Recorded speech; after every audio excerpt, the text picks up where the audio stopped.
Leader, আমাদের নেতা এক ভাইয়ের একটি ব্যাগ হারিয়ে গেছে, কোনো ভাই নিয়ে থাকলে এই যে জমা করেন। অনেক আনন্দ লাগতেছে। আর বিশেষ করে আজকের যে দাঁড়িপাল্লা প্রত্যেকটা এটাই মানুষকে মেসেজ দিতে প্রতিষ্ঠিত করার জন্য বাংলাদেশের দুর্নীতি এ থেকে মুক্তি পেতে হলে দাঁড়িপাল্লার কোনো বিকল্প নাই। দাঁড়িপাল্লা আমার ভোট দিয়ে বাংলাদেশ জামাত ইসলামকে জয়যুক্ত করে দেশের 18 কোটি মানুষকে শান্তি দেওয়ার জন্য আমি বাংলাদেশ জামাত ইসলামকে অনুরোধ করব।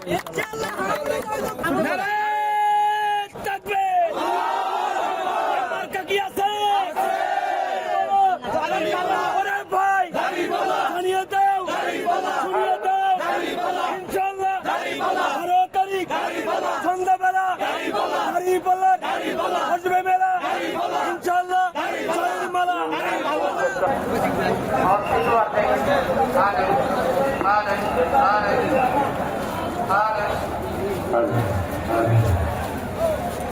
আগামী বাংলাদেশ ন্যায় ইনসাফের বাংলাদেশ।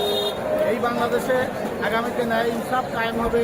ডাক্তার শফিকুর রহমানের নেতৃত্বে ন্যায় ইনসাফ কায়েম হবে। এজন্য আমরা সবাই আশাবাদী এবং সবাই একযোগে ন্যায় ইনসাফের দাঁড়িপাল্লায় ভোট দিয়ে সারা দেশে আমরা দাঁড়িপাল্লার প্রার্থী এবং 11 দলীয় জোটের প্রার্থীকে করবেন, এটাই আমরা আশা করি। এবং ন্যায় ইনসাফের রাজনীতি হবে এটাই আশা করি। এবং গণভোটে সবাই হ্যাঁ দিয়ে আমরা সবাই এই দেশের সংস্কার সাধিত করব, সংস্কার আনবো। দেশের যেই সমস্ত সমস্যাগুলো রয়েছে সেগুলো সব যেন সমাধান হয়, এই জন্য আমরা সবাই গণভোটে হ্যাঁ দেবো। এবং ন্যায় ইনসাফের রাষ্ট্র কায়েম করার জন্য ন্যায় ইনসাফের প্রার্থী 11 দলীয় জোটের প্রার্থীকে আমরা সবাই বিপুল ভোটে বিজয়ী করবো। আমরা সবাই অনেক খুশি লাগতেছে।